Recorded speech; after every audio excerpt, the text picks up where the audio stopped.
तो देखिए, दिल्ली आजकल ज़बरदस्त गर्मी का सामना कर रहा है, लेकिन गुड न्यूज़ ये निकल कर आई है कि दिल्ली और आसपास के इलाकों को जल्द ही गर्मी से राहत मिल जाएगी। मौसम विभाग के अनुसार अगर हम देखें तो वेस्टर्न डिस्टर्बेंस एक्टिव होने की वजह से नमी बढ़ रही है, जिससे दिल्ली एनसीआर में बारिश होने की संभावना बन रही है। उम्मीद ज़ाहिर तौर पर यही है कि कल से हल्की फुहारों का दौर जो है फिर से एक बार शुरू हो जाएगा। वीकेंड तक ये लगातार जारी रहेगा। हालांकि मौसम में बदलाव की शुरुआत आज शाम से ही हो जाएगी। आईएमडी के मुताबिक शाम को धूल भरी आंधी के साथ साथ हल्की फुहार भी दिल्ली को गर्मी से राहत पहुंचा सकती है। हालांकि इसके बावजूद गर्मी के तेवर बरकरार रहेंगे, लेकिन इस बारिश की वजह से तापमान में कमी आना तय है। तमाम तस्वीरें आपको इस वक्त टेलीविजन स्क्रीन पर दिखा रहे हैं कि इस वक्त गर्मी से दिल्ली समेत तमाम इलाके, तमाम राज्य, तमाम शहर जूझ रहे हैं, लेकिन उम्मीद ज़ाहिर तौर पर यही जताई जा रही है आईएमडी की ओर से कि आज शाम से मौसम का रुख बदलेगा। धूल भरी आंधी शुरू हो जाएगी, 60 किलोमीटर प्रति घंटे की रफ्तार से तमाम हवाएं चलेंगी, लेकिन फिर कल तक हल्की फुहारें शुरू हो जाएंगी और शायद वीकेंड हमारा कूल कूल हो सकता है।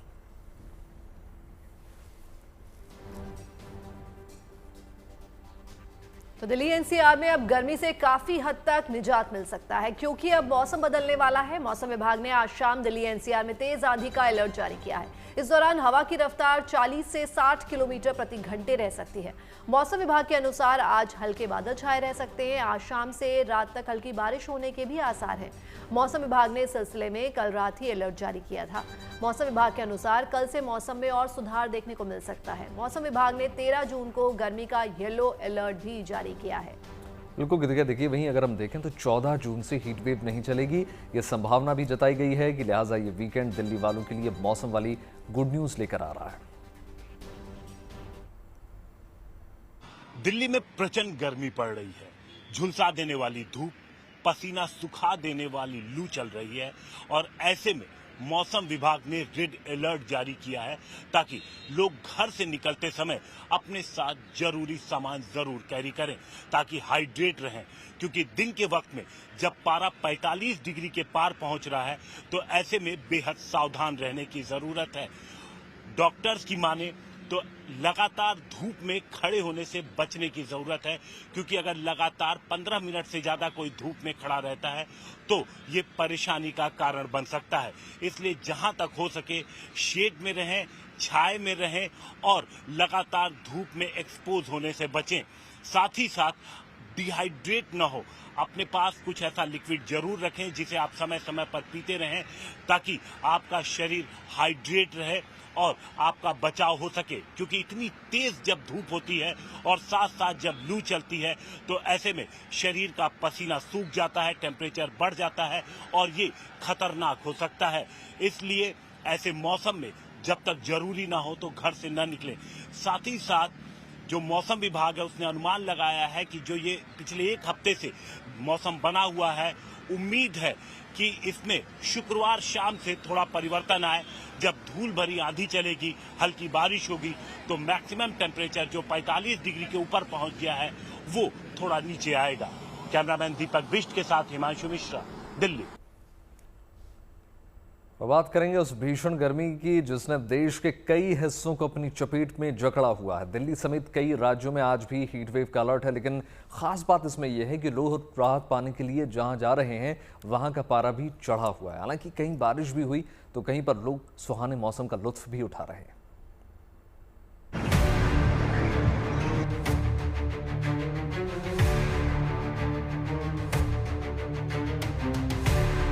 दिल्ली एनसीआर समेत देश के कई हिस्सों में गर्मी कहर बरपा रही है।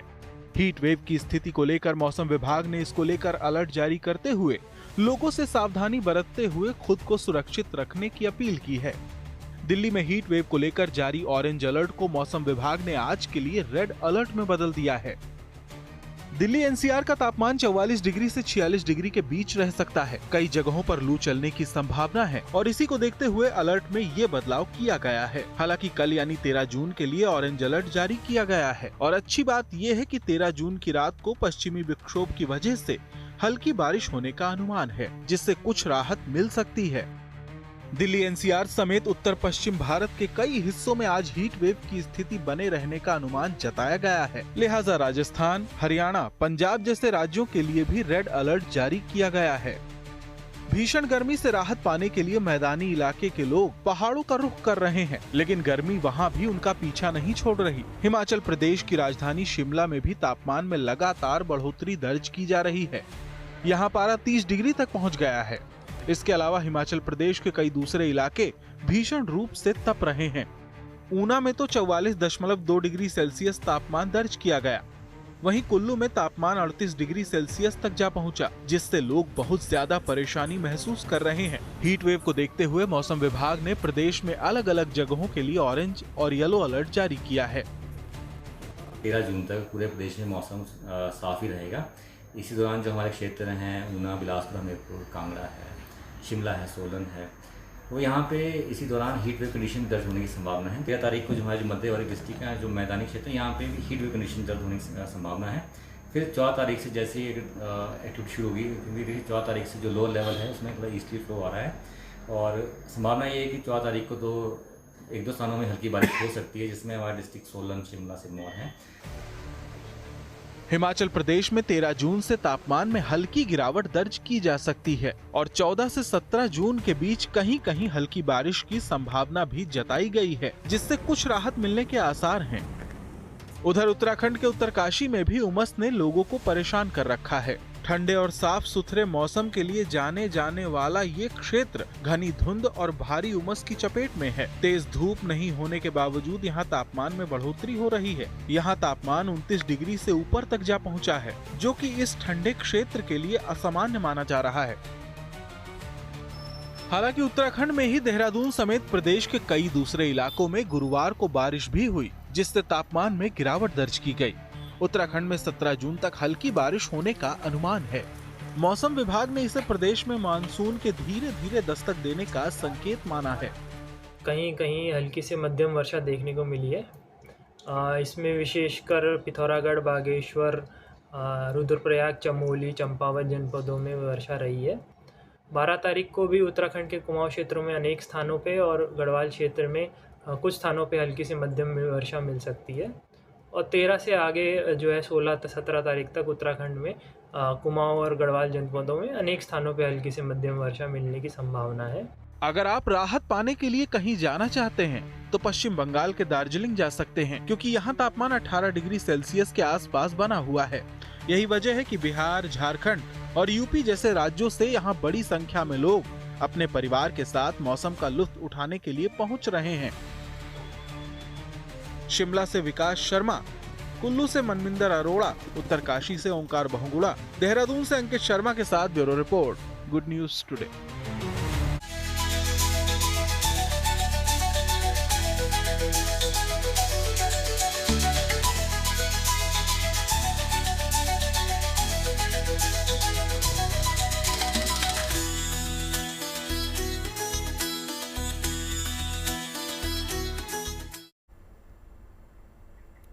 हर क्षेत्र में तकनीक की भूमिका बढ़ रही है। खासकर आर्टिफिशियल इंटेलिजेंस का असर हर सेक्टर में दिख रहा है। दिलचस्प ये है कि एआई टेक्निक अब आस्था के धामों का सुरक्षा घेरा बनकर उभरी है। ये 3 तस्वीरें इसी की झलक पेश करती हैं।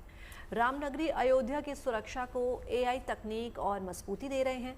यहाँ 10,000 एआई लिंक सीसीटीवी कैमरों ने सुरक्षा बलों का काम आसान बना दिया है। वहीं अमरनाथ यात्रा की बात करें तो हर साल ये यात्रा सुरक्षा एजेंसीज के लिए चुनौती रही है। इस साल 3 जुलाई से शुरू हो रही अमरनाथ यात्रा के लिए भक्तों का उत्साह देखने लायक है।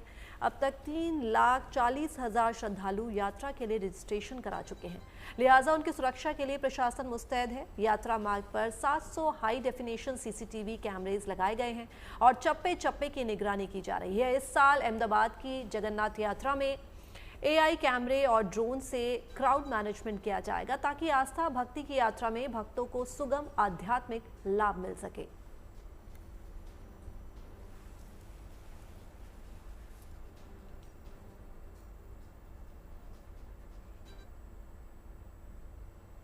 तो देखिए, भगवान जगन्नाथ की रथ यात्रा को लेकर तमाम विधि विधान निभाने के साथ ही भव्य तैयारी चल रही है। 27 जून को होने वाली रथ यात्रा से पहले भगवान की स्नान यात्रा संपन्न हुई। पुरी से लेकर अहमदाबाद समेत और कई जगह इसका आयोजन किया गया।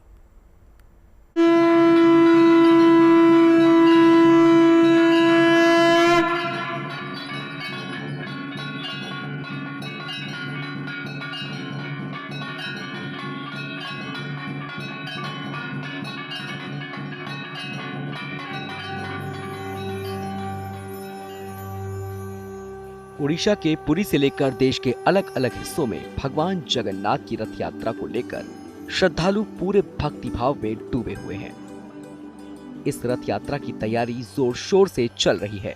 पुरी से लेकर अहमदाबाद तक में बहुत ही धूमधाम के साथ भगवान जगन्नाथ की रथ यात्रा निकाली जाती है। रथ यात्रा के इस आयोजन की कड़ी में उनके प्राकट्य दिवस पर बुधवार को ज्येष्ठ पूर्णिमा पर स्नान यात्रा का आयोजन किया गया। इस विशेष अवसर पर पुरी से लेकर वडोदरा, भिलाई, अलवर समेत देश के अलग अलग जगहों पर भगवान जगन्नाथ को पूरे विधि विधान से स्नान संपन्न करवाया गया। भगवान के ऊपर जल और दूध का अभिषेक किया गया। इस स्नान यात्रा को लेकर इन सभी जगहों पर बड़ी संख्या में श्रद्धालु उमड़ पड़े और जय जगन्नाथ के जयकारों से वातावरण गूंज उठा। इस स्नान उत्सव के दौरान भगवान बलभद्र, जगन्नाथ जी और सुभद्रा जी ने मंदिर परिसर से बाहर आकर भक्तों को दर्शन दिए। उसके बाद उनको स्नान करवाया गया। इस स्नान की खास बात यह है कि ये 108 स्वर्णिम घड़ों से करवाया जाता है। इन घड़ों में भरे सारे तीर्थों के मिश्रित जल में चंदन, गुलाब, घी, दही जैसे द्रव्य मिले होते हैं। स्नान पूर्ण होने के बाद भगवान को राजा की तरह सजाया गया। इस स्नान यात्रा के बाद भगवान जगन्नाथ 15 दिनों के लिए बीमार पड़ गए। इस बीच उनके दर्शन नहीं हो पाएंगे और इन 15 दिनों में वो सिर्फ भक्तों से अपनी सेवा करवाएंगे। 15 दिन बीमार पड़ने वाले इस पूजा को अनासर काल कहा जाता है, जिसका समापन आषाढ़ अमावस्या पर होगा और फिर आषाढ़ी बीज पर 27 जून को भगवान जगन्नाथ की रथ यात्रा निकाली जाएगी। अहमदाबाद में भी रथ यात्रा को लेकर भव्य तैयारी चल रही है। इस बार सुरक्षा व्यवस्था के लिए AI तकनीक भी इस्तेमाल की जाएगी। आर्टिफिशियल इंटेलिजेंस का मदद से किसी भी ऐसे घटना को अंजाम न मिले, न बने, इसके लिए पूरी तैयारी की जा रही है। रथ यात्रा की इस बार की जो व्यवस्था है उसमें जिस तरह से सॉफ्टवेयर की मदद ली जा रही है, खास तौर पे पूरे रथ यात्रा रूट पे अभी फिलहाल जो नियमित रूप से जो CCTV कार्यरत है उसके अलावा और CCTV इंस्टॉल किए जा रहे हैं, उसका फीड लिया जा रहा है। उसके साथ रथ यात्रा में जिस तरह से ड्रोन का उपयोग हमेशा होता था, ड्रोन कैमरा का, और उसमें ड्रोन कैमरा की संख्या में कम से कम डबल उसकी संख्या कर दी गई है। वो सारा फीड हमको अहमदाबाद सिटी कंट्रोल रूम और क्राइम ब्रांच के कंट्रोल रूम में दिया जाएगा। अहमदाबाद में निकलने वाली रथ यात्रा को लेकर कोरोना के बढ़ते मामलों को लेकर भी एहतियात बरती जा रही है। रथ यात्राની અંદર આવા લક્ષણો વાળા કે જેમને કોવિડના લક્ષણો દેખાતા હોય, શરદી, ખાંસી કે જુકામ જેવું કોઈ વિષય થયો હોય તો એ લોકોએ નહીં જવું જોઈએ અને સાથે કોમોર્બિડ દર્દી, ઉંમરલાયક લોકો અને સાથે જે લોકોને નાની મોટી મુશ્કેલીઓ આવી દેખાતી હોય એ લોકોએ બને ત્યાં સુધી પોતાના ઘરે બેસી અને ભગવાન જગન્નાથના દર્શન કરવા જોઈએ, જેથી કરી જેમને લક્ષણો છે બીજાને ન આપે અને જે કોવિડ કોમોર્બિડ દર્દીઓ છે એ લોકોને કોઈ નુકસાન ન થાય। जिन लोगों को सर्दी, खांसी या कोविड के लक्षण लग रहे हों, उन्हें रथ यात्रा में शामिल नहीं होना चाहिए। बुजुर्ग और किसी रोग से पीड़ित हों, ऐसे लोगों को अपने घरों में रहकर ही भगवान जगन्नाथ के दर्शन करने चाहिए, जिससे जिनमें कोविड के लक्षण हो उनकी वजह से किसी दूसरे को कोई भी नुकसान ना हो। कुल मिलाकर रथ यात्रा को लेकर भव्य तैयारी तो चल ही रही है, साथ ही श्रद्धालुओं की सुविधा और सुरक्षा पर भी विशेष जोर दिया जा रहा है। अलवर से हिमांशु, दुर्ग से रघुनंदन पंडा, वडोदरा से दिग्विजय पाठक के साथ bureau report, good news today. तो यात्रा के उत्सव में भक्तों की सुरक्षा सबसे पहले है। यही वजह है कि रामनगरी अयोध्या से लेकर अमरनाथ तक हाईटेक तकनीक का इस्तेमाल किया गया है। मंदिरों में भारी भीड़ को देखते हुए हर चेहरे की निगरानी के लिए हाईटेक तकनीक की व्यवस्था की जा रही है। भक्तों की सुरक्षा के लिए ज्यादातर मंदिरों और यात्रा की निगरानी के लिए खास सॉफ्टवेयर AI यानी आर्टिफिशियल इंटेलिजेंस का इस्तेमाल किया जा रहा है। बिल्कुल, देखिए मंदिर परिसर में लगे CCTV को AI तकनीक से जोड़ा गया है और AI चेहरा पहचानने, कपड़े से व्यक्ति की पहचान करने और स्केच के जरिए संदिग्ध की लोकेशन बताने में मदद करता है। इस तकनीक का अयोध्या में रामनगरी से लेकर अमरनाथ यात्रा तक इस्तेमाल किया जा रहा है। तो रामनगरी में 10,000 सीसीटीवी को ए टेक्निक से जोड़ा जा रहा है। दरअसल श्रद्धालुओं की भारी भीड़ की वजह से और उनकी सुरक्षा की वजह से ज्यादातर मंदिरों में और यात्राओं में एआई की मदद ली जा रही है। जी हाँ, देखिए अहमदाबाद में भी जगन्नाथ यात्रा में भीड़ पर पैनी नजर रखने के लिए एआई तकनीक का इस्तेमाल किया जाएगा। भीड़ भाड़ वाले इलाकों और सकरी गलियों में भगदड़ से बचने के लिए सीसीटीवी को एआई तकनीक से जोड़ दिया गया है। वहीं पर यात्रा की निगरानी के लिए ड्रोन का इस्तेमाल भी किया जा रहा है। बात करेंगे अमरनाथ यात्रा की। भोलेनाथ के भक्तों का इंतजार जल्द ही खत्म होने वाला। यात्रा शुरू होने से पहले कल बाबा बर्फानी की प्रथम पूजा की गई। इसके साथ ही अमरनाथ यात्रा की तैयारियां तेज हो चुकी हैं। यात्रा के दौरान श्रद्धालुओं की सहूलियत के इंतजामों पर जम्मू कश्मीर के उपराज्यपाल की नजर लगातार बनी हुई है। उन्होंने श्रद्धालुओं से बड़ी संख्या में अमरनाथ तीर्थ यात्रा पर आने की अपील की है। वहीं पर आपको बता दें कि इस बार जो है अमरनाथ की यात्रा को लेकर सुरक्षा की चाक चौबंद इंतजाम किए गए हैं। 3 तस्वीरें आपको टेलीविजन स्क्रीन पर दिखा रहे हैं किस प्रकार से अमरनाथ यात्रा बहुत जल्द शुरू हो जाएगी। ऐसे में उपराज्यपाल मनोज सिन्हा भी लगातार नजर बनाए हुए हैं किसी भी प्रकार की सुरक्षा चूक ना हो सके और जो पूजन है उसकी तैयारियां पहले से ही शुरू हो चुकी हैं।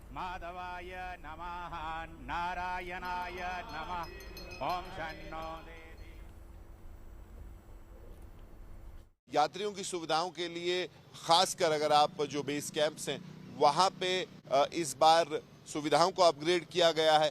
लेकिन जो सबसे बड़ा चैलेंज है सुरक्षा की, जहाँ बात होती है वहाँ पे सुरक्षा को इम्प्रूव करने के लिए इस बार कुछ नए कदम उठाए गए हैं, जिसमें सबसे इम्पोर्टेंट है तकरीबन 700 कैमराज लगाए गए हैं। हाई डेफिनेशन कैमराज यात्रा रूट्स पे लगाए गए हैं और इन कैमराज की इस बार खास बात यह है कि इसमें फेशियल रिकॉग्निशन टेक्नोलॉजी है, यानी कि ये एक ऐसे डेटा बैंक के साथ जुड़ा है जहां एक ऐसी टेक्नोलॉजी है जो रियल टाइम बेसिस पे जो अगर कोई सस्पेक्ट है, कोई टेरर मूवमेंट है या कोई ऐसी शक्ल है जिसको जो कि सुरक्षा बलों के डेटा बैंक में है, वांटेड है, तो उसको अलर्ट करेगा और उस पे जो है मौके पे ही कार्रवाई होगी। तो एक नया एक नई रणनीति और एक नया स्टेप उठाया गया है जहां सुरक्षा पे पूरा फोकस, वहीं एक नया कदम जहां 700 से ज़्यादा high definition cameras facial recognition करेंगे और पूरी कोशिश है कि इस साल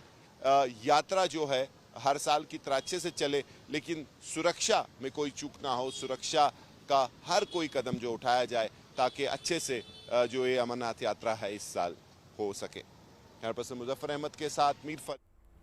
और जम्मू में तवी नदी किनारे अमरनाथ यात्रा से जुड़ी विशेष आरती की गई। वाराणसी और हरिद्वार की तर्ज पर यहां आरती हुई। अद्भुत नजारा जम्मू में तवी नदी किनारे देखने को मिला। बड़ी संख्या में श्रद्धालु इस यात्रा में मौजूद रहे।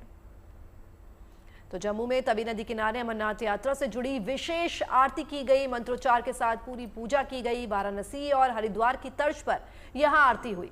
अद्भुत नजारा जम्मू में तवी नदी किनारे देखने को मिला, जहां भक्त जो हैं वो पहुंचे हुए थे और बड़ी संख्या में श्रद्धालुओं ने आरती में भाग लिया और श्रद्धालु इस यात्रा में मौजूद भी रहे।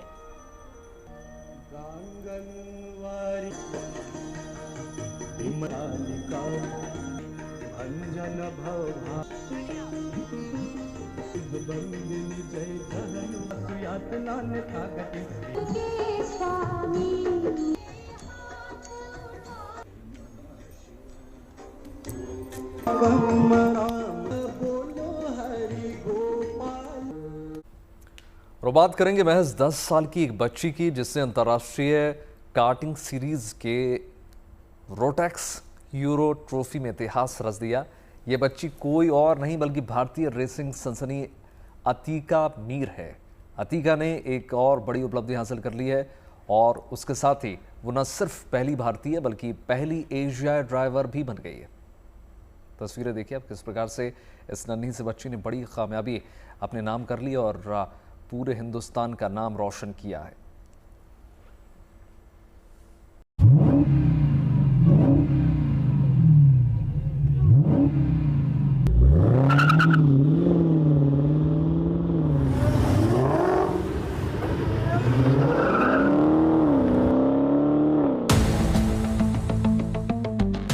छोटी सी उम्र और बड़ी काया, ये है श्रीनगर की रहने वाली अतीका मीर की पहचान। मोटर स्पोर्ट्स जगत में अपने शानदार प्रदर्शन से सनसनी मचाने वाली अतीका ने इतिहास रच दिया है। महज 10 साल की अतिका मीर ने इंटरनेशनल कार्टिंग सीरीज के रोटैक्स यूरो ट्रॉफी में बड़ी उपलब्धि हासिल की है। एक्सेल जीपी स्पोर्टेड अतिका ने स्टील रिंग्स सर्किट में आयोजित रोटैक्स यूरो ट्रॉफी में 9वां स्थान हासिल किया है और ऐसा कर ये टॉप 10 में जगह बनाने वाली भारत की पहली खिलाड़ी तो बनी ही, साथ ही ऐसा करने वाली पहली एशियाई ड्राइवर भी बन गई है। रोटैक्स यूरो ट्रॉफी उन ड्राइवरों के लिए एक प्रमुख अंतर्राष्ट्रीय कार्टिंग चैंपियनशिप है जो रोटैक्स मैक्स इंजन का इस्तेमाल करते हैं। ये वर्ल्ड लेवल पर सबसे लोकप्रिय कार्ट इंजनों में से एक है। अतिका के चेहरे पर गजब का आत्मविश्वास है और रेसिंग के रोमांच की खुशी साफ देखी जा सकती है। अतिका दुनिया की सबसे कम उम्र की महिला मोटर स्पोर्ट्स ड्राइवर बनने का अद्भुत रिकॉर्ड कायम कर चुकी है। ये फॉर्मूला 1 से फाइनेंशियली और टेक्निकल सपोर्ट पाने वाली पहली भारतीय है। 2023-24 में 10 वर्ष से कम उम्र में अतिका दुनिया की सबसे ज्यादा समय तक कार्ट करने वाली फीमेल है और फ्रांस के ले मैंस में रोटैक्स इंटरनेशनल ट्रॉफी में रेस जीतने वाली एकमात्र फीमेल। अतिका ने महज 6 साल की उम्र में FIA इंटरनेशनल कार्टिंग चैंपियनशिप जीती थी। दुबई में लैप रिकॉर्ड तोड़ने वाली पहली भारतीय फीमेल ड्राइवर है। इंटरनेशनल कार्टिंग चैंपियनशिप में दूसरे पायदान पर रह चुकी है। अतिका पहली इंडियन फीमेल ड्राइवर है जो अंतर्राष्ट्रीय कार्टिंग चैंपियनशिप में पेशेवर के रूप में शामिल हुई। वो UAE लाइसेंस वाली ड्राइवर है। अतिका को F1 अकेडमी ने भी चुना है जो फॉर्मूला 1 द्वारा संचालित महिलाओं के लिए रेसिंग सीरीज है। अतिका F1 अकेडमी के लिए डिस्कवर योर ड्राइव प्रोग्राम में भाग लेने के लिए अनुबंधित होने वाली पहली भारतीय और एशियाई है। 2021 में रेसिंग की शुरुआत करने वाली अतिका एक रेसिंग परिवार से ही आती हैं। इनके पिता आसिफ नजीर भारत के पहले राष्ट्रीय कार्टिंग चैंपियनशिप और फॉर्मूला एशिया वाइस चैंपियन हैं और उन्हीं के साथ अतिका ने रेसिंग के अपने सफर की शुरुआत की। Started first like with my dad. He was like a Formula Asia vice champion, and I got inspired by that. So then I wanted to also start karting and driving and be inspiration by him. So actually, like I'm sure like some people right now think my inspiration is Max Verstappen, but it actually started with my dad. इस motor sport activity go karting में अतिका की दिलचस्पी कैसे हुई, इससे जुड़ा वाक्य बहुत ही दिलचस्प है। I started in 2021. So it was like I really wanted to do something in life, so I thought it would be karting, and it is. So and then I went one day at a mall. I was in a mall, not knowing that there would be electric carts. So then there was like an electric karting place, like for little kids where you could play. I was only like 6 years old at that time, so I thought I could play, and then I did. So and then it was like a lot of fun. I really enjoyed it, and then I thought, okay, maybe this could be like my new like favorite thing I would like to do. Atika ने सिर्फ मनोरंजन और आनंद के लिए karting को शुरू किया था, लेकिन देखते ही देखते ये जुनून में बदल गया और कड़ी मेहनत करते हुए वो इसमें एक के बाद एक उपलब्धि हासिल करती नजर आ रही हैं और F1 पोडियम पर आने का इरादा रखती हैं। नितिन श्रीवास्तव के साथ bureau report, good news today.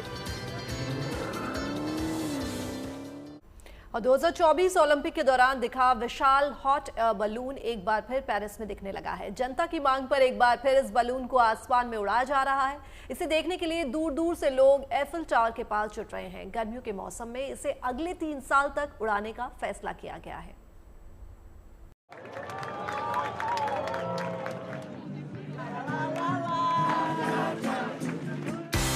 Eiffel tower के पास उड़ते इस विशाल गुब्बारे ने पेरिस ओलंपिक की यादों को ताज़ा कर दिया। पेरिस ओलंपिक 2024 के दौरान ट्यूलरिज गार्डन में उड़ते इस गुब्बारे की तस्वीरों ने पूरी दुनिया का ध्यान आकर्षित किया था। अब जनता की मांग पर 1 साल बाद इस ओलंपिक कॉल्ड्रन की वापसी हुई है। इस ओलंपिक कॉल्ड्रन को हॉट एयर बैलून की शुरुआत करने वाले मोंटगोल्फियर ब्रदर्स को श्रद्धांजलि देने के लिए डिजाइन किया गया था। ओलंपिक के दौरान कई किलोमीटर दूर से लोग इस गुब्बारे का नजारा देख सकते थे। लॉवर म्यूजियम, शैम्स एलिसीज एवेन्यू और सीन नदी के तट पर बैठे लोगों की नजरें इस गुब्बारे पर टिक जाती थी। Ça émettre l'idée, l'hypothèse, sans doute la volonté, de garder la vasque olympique pour toujours, ou en tout cas plus longtemps que le simple temps des Jeux Olympiques. Et donc ensuite, la chose est montée en puissance et l'idée a pris corps jusqu'à ce que la décision soit finalement prise par le président de la République. Tuileries garden में 10 जून यानी मंगलवार से ही इस गुब्बारे को फुलाने का काम शुरू कर दिया गया था। पूरे गुब्बारे को आकार लेने में कई घंटे का वक्त लग गया। 21 जून तक ट्यूरिक गार्डन और उसके आसपास के इलाकों में ये गुब्बारा शाम को उड़ता दिखाई देगा। आज फ्रांसीसी राष्ट्रपति इमैनुअल मैक्रो भी इस साइट पर आएंगे। Moi, je trouve que c'est une bonne idée parce que toute cette organisation, c'est beaucoup d'argent aussi. Et c'est important que ce qui a été installé puisse continuer et que les gens puissent en profiter pendant le plus longtemps possible. फिलहाल इस Olympic cauldron को किसी स्थायी जगह पर स्थापित करने की योजना नहीं है, लेकिन पेरिस में ये विशाल गुब्बारा अगले 3 साल तक गर्मियों के मौसम में दिखाई देता रहेगा। Bureau report, good news today. और आइए अब बात करेंगे एआई यानी आर्टिफिशियल इंटेलिजेंस की। मच्छरों से होने वाली बीमारियों पर लगाम लगाने में ये अब मदद करेगा। फ्लोरिडा यूनिवर्सिटी के वैज्ञानिकों ने आर्टिफिशियल इंटेलिजेंस से लैस एक नई डिवाइस बनाई है। ये मशीन जो है डेंगू और मलेरिया फैलाने वाले मच्छरों की पहचान करती है। किसी भी इलाके में बीमारी फैलाने वाले मच्छरों के मिलने पर यह मशीन अलर्ट कर देती है।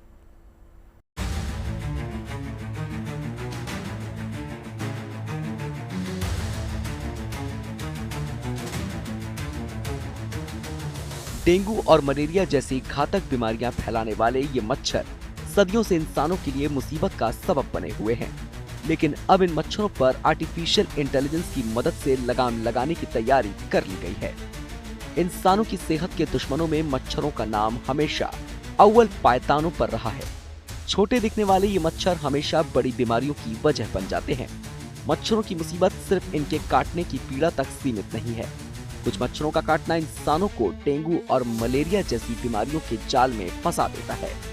अब साउथ फ्लोरिडा यूनिवर्सिटी के साइंटिस्ट बीमारियां फैलाने वाले इन्हीं मच्छरों को पहचानने के लिए आर्टिफिशियल इंटेलिजेंस की मदद ले रहे हैं। इन वैज्ञानिकों ने मच्छरों का एक जाल बनाया है जो आर्टिफिशियल इंटेलिजेंस से लैस है। मच्छरों का ये जाल आधुनिक कैमरे से लैस है। मच्छरों को इस जाल में फंसाने के लिए वैज्ञानिक कुछ खास तरकीबों का इस्तेमाल कर रहे हैं। इसके बाद आर्टिफिशियल इंटेलिजेंस और कैमरे जाल में फंसे मच्छरों की प्रजाति और उनके आकार को परख लेता है। आर्टिफिशियल इंटेलिजेंस डेंगू और मलेरिया फैलाने वाले मच्छरों को पहचान लेता है। किसी इलाके में डेंगू और मलेरिया के मच्छर मिलने पर यह डिवाइस लोगों को अलर्ट कर देगा। So there's an attractant in the trap. The mosquito, the female mosquito, will fly into the trap. There's a fan that blows the mosquito in. One of the components here is a sticky pad, so the mosquito will land on the sticky pad. The light and camera will flash, take an image of that mosquito. We have algorithms that process that image and direct an artificial intelligence algorithm to identify the anatomical components as well as the species of the mosquito, and that information is then shared with the user, and so we can get a sense of what mosquitoes are in a specific area remotely and effectively and very quickly. खास बात यह भी है कि इस device की लागत $150 से भी कम है। कम लागत की वजह से इस डिवाइस को व्यापक स्तर पर वितरित किया जा सकता है। ये मशीन डेंगू और मलेरिया जैसी बीमारियों के दस्तक देने से पहले ही लोगों को आगाह कर सकती है। डेंगू और मलेरिया का संक्रमण हर साल लाखों लोगों को अपना शिकार बनाता है। ये बीमारियां बच्चों के लिए घातक होने के साथ साथ बड़ों की सेहत के लिए भी खतरनाक है। मच्छरों पर बचाव के लिए लोग बरसों से धुएं वाले कॉइल और शरीर पर लगाने वाले मलहल का इस्तेमाल कर रहे हैं, लेकिन इन तमाम उपायों के बावजूद मच्छरों से होने वाली बीमारियों पर ब्रेक लगाना मुमकिन नहीं हो पा रहा है। मलेरिया मादा एनाफ्लीज मच्छर के काटने से होता है और डेंगू एडीज मच्छर फैलाते हैं। अब इस नए डिवाइस की मदद से वैज्ञानिक बीमारी फैलाने वाले इन्हीं मच्छरों की पहचान करने में जुटे हुए हैं। किसी खास इलाके में अगर ये मच्छर पाए जाते हैं तो उस इलाके के लोगों को इन बीमारियों से बचाव करने की चेतावनी दी जा सकती है। वक्त रहते खतरे की चेतावनी देकर ये डिवाइस हर साल लाखों लोगों की जान बचा सकती है। Bureau report, good news today.